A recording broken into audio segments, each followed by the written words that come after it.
I have a report from Chet Huntley in a few minutes. I'm David Brinkley, NBC News. In Chicago today, the U.S. Department of Labor was holding a hearing on charges the AFL-CIO construction unions discriminate against black workmen. During the hearing, hundreds of white union members milled outside the building and for a time blocked the entrance. Then somebody at the edge of the crowd pulled a gun, fired several shots. Nobody was hurt, but it became rough and disorderly. White construction workers stopped yesterday's Labor Department hearing by packing the meeting room in a downtown hotel. Today's hearing was switched to the U.S. Customs House, but the unionists came out early by the thousands and sealed it off, denying entry to government officials, witnesses, and the press. The hearings are being held because of charges by the Black Coalition. And when coalition leader C.T. Vivian showed up this morning to testify, unionists moved in and police had to escort him to safety. Arthur Fletcher, Assistant Secretary of Labor, appeared next.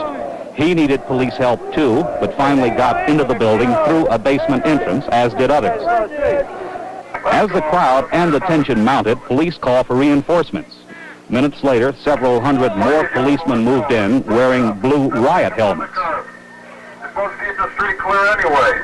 Back up on the curb, gentlemen. The crowd stayed on, milling about on the sidewalks. Then someone fired 4 shots into the air, and the crowd moved in on 2 young blacks. That started the fighting.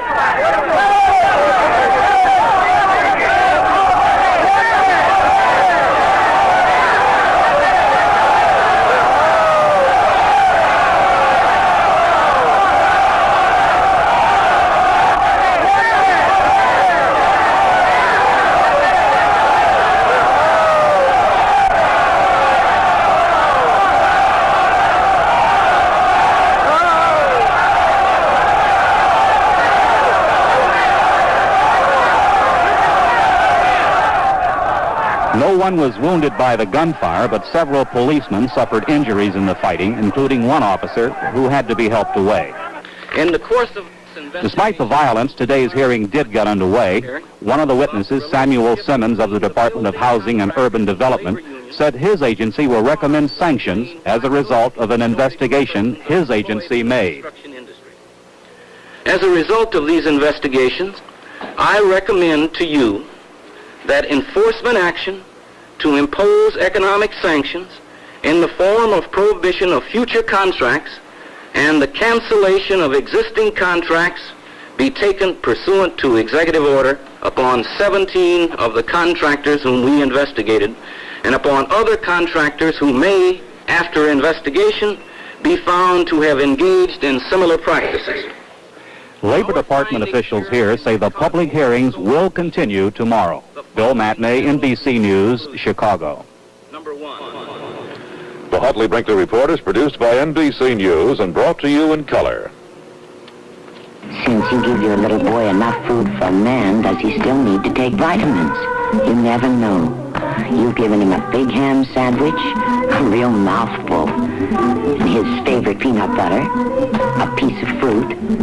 But you see how it is. That's why we make one-a-day vitamins, so you can be sure you'll get all the important vitamins he usually needs to take. Give your whole family one-a-day vitamins, because you never know. It is clear that most of the country has turned against the war, and there is some dissatisfaction with President Nixon's speed or lack of speed in ending it. But it remains true that the North Vietnamese and the Viet Cong are doing nothing to help. They're continuing their savagery and brutality against the civilians in the South, and at the Paris peace talks, they refuse to talk peace. After today's meeting in Paris, Ambassador Lodge said, "I am sorry to report they seem more rigid than they have been in months." In Washington today, Secretary of Defense Melvin Laird said he was hopeful that the South Vietnamese could soon begin to take on much more responsibility for the war. He said the replacement of American combat troops by South Vietnamese soldiers was an opening step in the right direction. The 60,000 man redeployments that will have been accomplished by December 15th are tangible evidence of the progress that is being made in beginning to Vietnamize the war and to move towards troop replacements.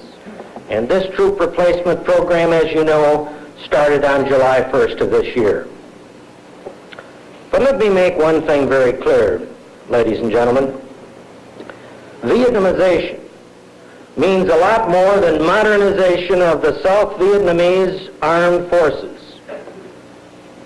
It means progress in the transfer to the South Vietnamese of responsibilities of all aspects of the war and the management of their own affairs. I believe that we should follow the course of action that we're presently on. We have had no progress in Paris, and there has not been a substantial reduction in the level of activity as far as the Viet Cong and the North Vietnamese. And I would hope that all Americans, whether they be in the Congress or outside the Congress, would give the President support for this program. That is the thing that Hanoi will understand, and that is important if we are going to have success in negotiations. Secretary Laird says that Hanoi will be easier to deal with if everyone supports the policy of turning over responsibility for the war to the South Vietnamese themselves. The trouble with that idea is that President Thieu of South Vietnam does not seem to agree. Thieu said last week that American troop withdrawals next year will not depend so much on the ability of the South Vietnamese to do more for themselves. He said that future withdrawals of American troops will depend more on a reduction of enemy action or on signs of progress in the Paris peace talks. Thieu said he got this as a promise from President Nixon, and the White House denies that. In any case, there are different kinds of signals reaching the North Vietnamese. Among them are the increasing demands in the American Congress for a quick pullout of Vietnam. Senator Charles Goodell of New York said today that all American combat troops should be withdrawn by December of next year. 45,000 young Americans have already died in Vietnam in the past 6 years. Today, American soldiers fall at the average rate of 150 a week. This slaughter must cease. The prosecution of the war with American troops must be ended, not just reduced. The only way of halting the loss of our young men's lives is to establish a clear timetable for terminating all American combat operations and troop commitments in Vietnam within the near future. It is time for the South Vietnamese to make hard and realistic decisions without the protective mantle of American troops. It is time we told the South Vietnamese leaders that 1 year from now, they will be on their own. One of the lawyers in Vietnam for the Green Beret accused of murder says the whole case is a mess and a bungle, and says he will ask President Nixon to call it off, all of it. Nobody knows how far he will get with that. In the casualty figures issued today, there were 135 more deaths of Americans, mostly young. More than 1,000 were wounded. The deaths and injuries among Vietnamese civilians are unknown because nobody keeps the figures, but they are high.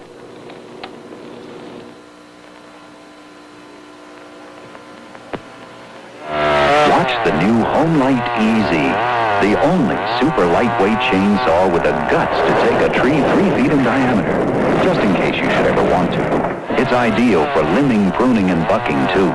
The new Easy is the lightest chainsaw Homelight ever built.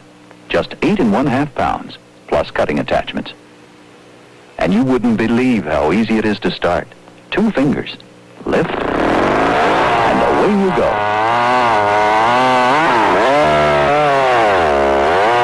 You can cut up enough firewood in an afternoon to last you through the whole winter. The Homelight Easy is the chainsaw with professional performance, designed for the weekend woodsman. Visit your Homelight dealer soon and see how easy it is to be a weekend woodsman with a Homelight Easy. By the makers of the world's fastest-selling chainsaws. Find us in the Yellow Pages. The foreign minister of Egypt said in New York last night his country eventually would be willing to meet with the Israelis to talk peace, and that Israel would not be asked to give up the conquered lands as a precondition for peace talks. Today in Cairo, the Egyptian government issued an angry denial. It said it would never negotiate directly with Israel and it said yesterday's reports were fabricated by New York news agencies sympathetic to Israel.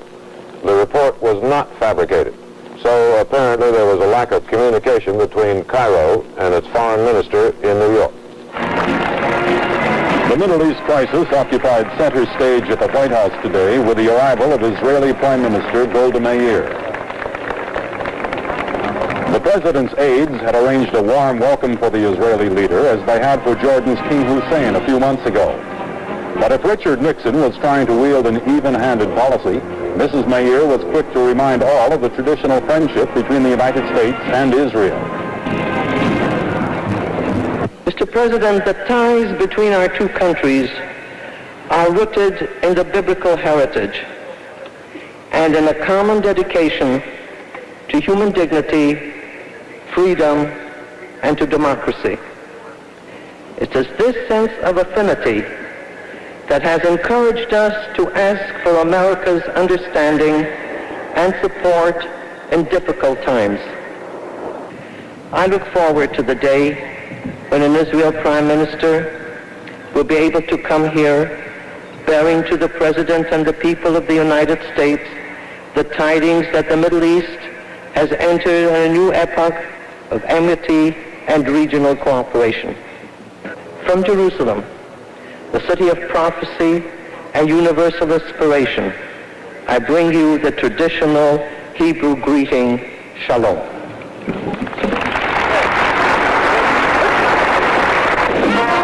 Later, Mrs. Meir told the president of the economic and military needs of Israel. The president, mindful of the 50 Phantom jets now being delivered to Israel by the United States, apparently made no further commitments. Herbert Kaplow, NBC News, Washington. The hearing on Judge Haynesworth's nomination to the Supreme Court went on today. A union leader said Haynesworth was part of a conspiracy against the textile unions in the South. Clarence Mitchell of the NAACP said as a judge he dispensed civil rights to Negroes with an eyedropper at a time when they should be flowing like a rushing stream. Another witness, Joseph L. Rao, Jr., said he was a secret segregationist.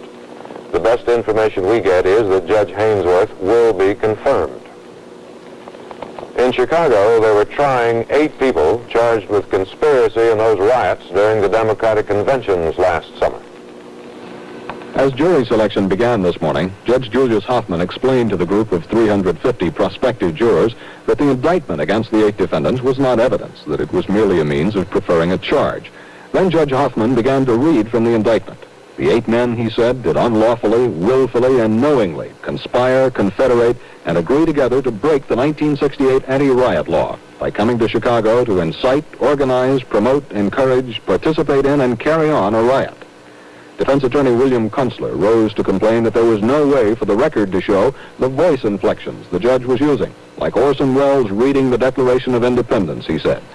Judge Hoffman replied in a voice that was a mixture of sweetness and sarcasm, "I am grateful that you would compare me with Orson Welles. He is one of the great actors of our day. While I overrule your objection, sir, I have never been so complimented." Hoffman asked if any of the prospective jurors felt they could not be impartial. At first, only 7 raised their hands. Then more and more stood up until finally 58 had asked to be excused because they had some feelings about the case. Of the first panel of 12 seated, government attorneys challenged only one, the only one under 40, a recently graduated university student.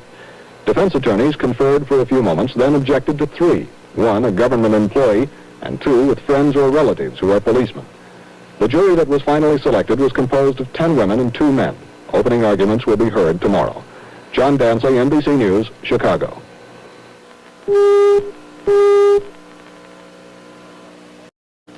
The Huntley-Brinkley Report continues, brought to you by Sherwin-Williams Paints. The paints people trust, from the people who cover the earth. For the thousands of guys who aren't very handy around the house, Sherwin-Williams developed an easy-to-use latex house paint. You don't need primer because it's built right in, and you don't need special paints for masonry. Painting's easy, and so's the cleanup. Brushes rinse out in soap and water. Easy-to-use Sherwin-Williams latex house paint from the people who cover the earth. West Germany's money is one of the big issues between the Christian Democrats and the Social Democrats in Sunday's election. The Social Democrats would like the Deutschmark revalued upward. The Christian Democrats would like to keep it where it is. Today, Chancellor Kiesinger took some of the steam out of it, recommending that both parties stop talking about the money and leave it alone for 6 months at least. Chet Huntley is in West Germany to cover the election, and he reports on the campaign.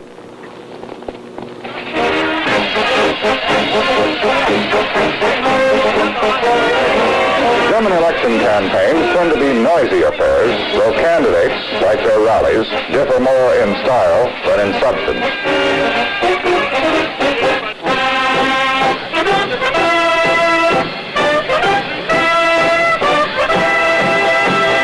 The two major political parties also sound alike, even if they do play different tunes to the 38 million voters of West Germany.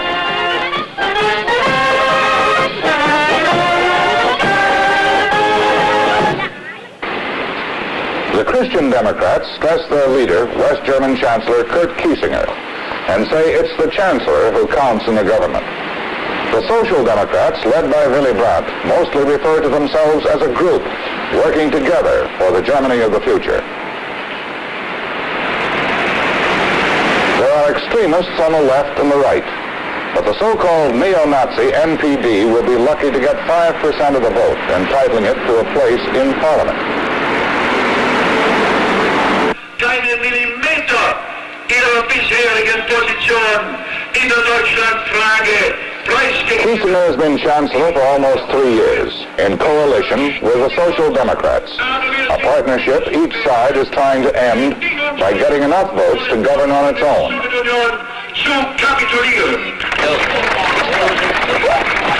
Kiesinger counts heavily on personal charm. He looks a Chancellor and acts it.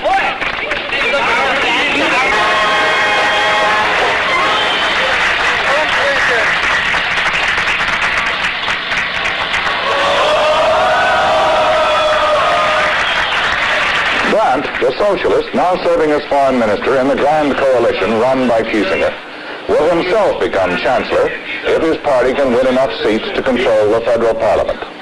It has been out of power since 1930 and has run second every election since the war.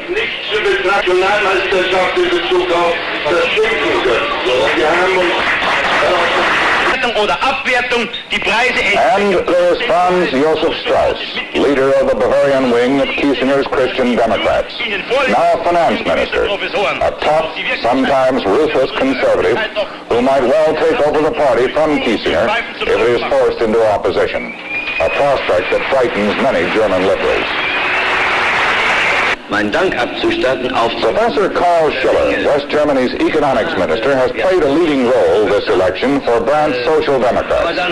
He is the architect of the latest German economic miracle, the man who may still get his way about revaluing the Deutschmark, despite opposition from Kiesinger and Strauss.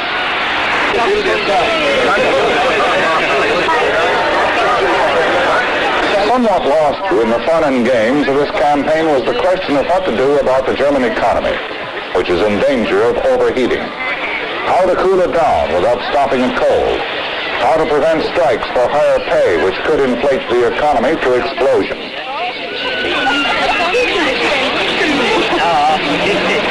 And there were other serious questions that were sometimes allowed to crop up, notably the question of future relations with communist East Germany and the Soviet Union. The campaign had its ugly moments. More than once, Kiesinger was shouted down by leftists in the crowd who called attention to his one-time membership in the Nazi Party.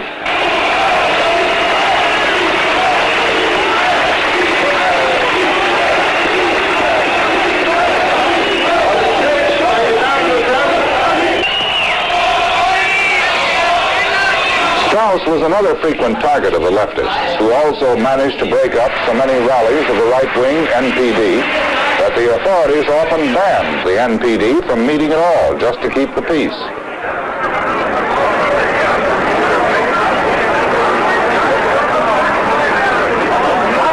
Anyone to the right of the extreme left was attacked, And the symbol of his hatred was the man whose face still haunts so many in the democratic Germany of today. This Sunday's elections are unlikely to signal any significant change in the immediate future course of West Germany. The choice before the voters is too narrow. The state of the country is too healthy for that. What the politicians here really seem to be arguing about is this: who is going to have the honor of running what may be the world's most successful and efficient economic machine? In spite of the color of the campaign, it's as much like a corporate struggle for power as that. This German election is important because anything the Germans do is considered important by the rest of the world. 30-year-old memories of German aggressiveness account for part of it. Today's German economic invincibility is the rest of it.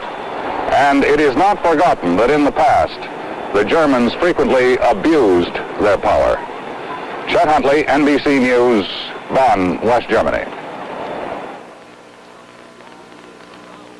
If you use a dandruff shampoo on Tuesday, but dandruff's back on Thursday, maybe what you've got isn't ordinary dandruff.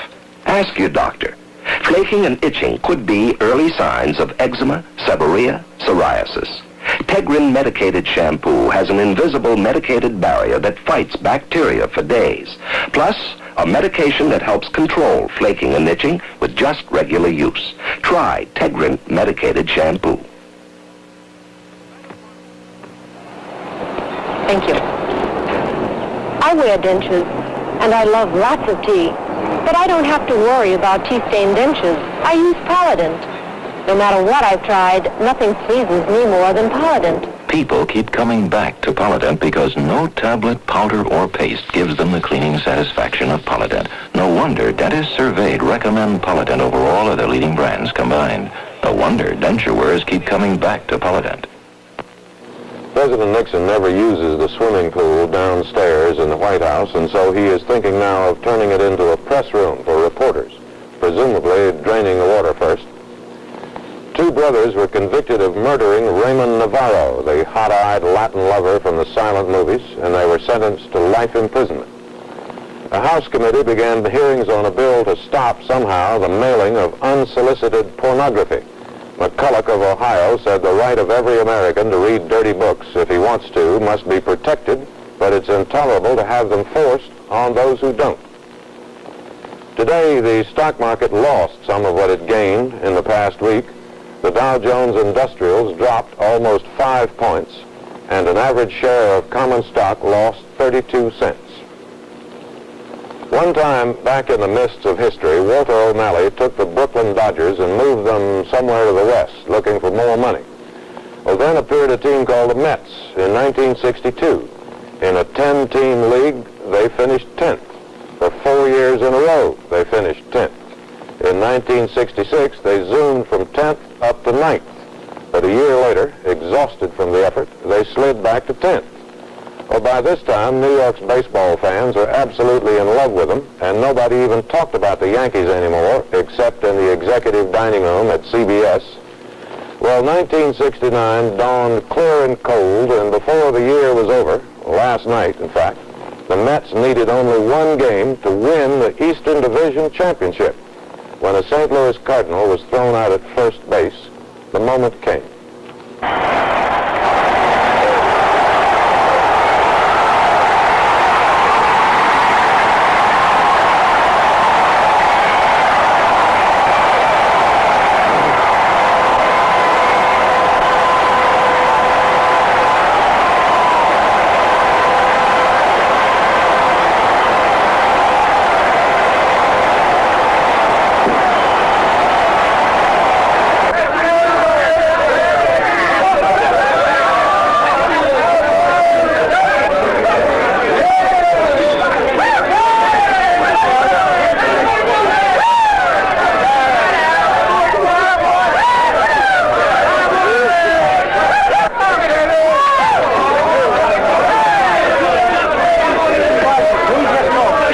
Two or three men that could bat fairly good in there, but we could not run or or we couldn't cover the ground in the outfield. And instead of making double plays, we didn't have a double play combination. Then we couldn't, too many men were getting on, even if the pitchers had been better. And then we couldn't have the catcher to stop the ball, so it was too far to the grandstand back there. And then when a man would have a pass ball, they wouldn't stop at second, they'd go, and you'd go to third base. And when they're on third base, why, then you say, well, I do manage it. Shall I pull my infield in to get the man at the plate? And if you did, you'd have the infield in all summer, and you'd have never got the game over, because you have to play back to get one and hope you hit a line drive or hit a ball so you could catch it and catch a man off. See, it was off of the bases. Now, this was all being done, and then they got more confidence playing you, and then your other club's saying, well, how are you going to win so many? And if you win 3 and then lost 20, that'd be the signal. Now, after the season was over, the attendance was great. The public came back. Great that they'd lost all them. So we had the grandparents. Then we got the kids. So we went out and shot for the kids. We shot for girls groups and boys groups. We have days there where we'd have 1,000 people. I used to meet some of the friends, and if I'd go in at night, and I generally would drink by myself, maybe with some writers or somebody else, if they had always written their stuff, you know, or if he was a broadcaster, I would join them, and they would say, now, let's see, what about this here club for tomorrow? When he was manager, Casey Stengel never finished a sentence. Since he is retired, he never finishes a sentence. Good night for NBC News.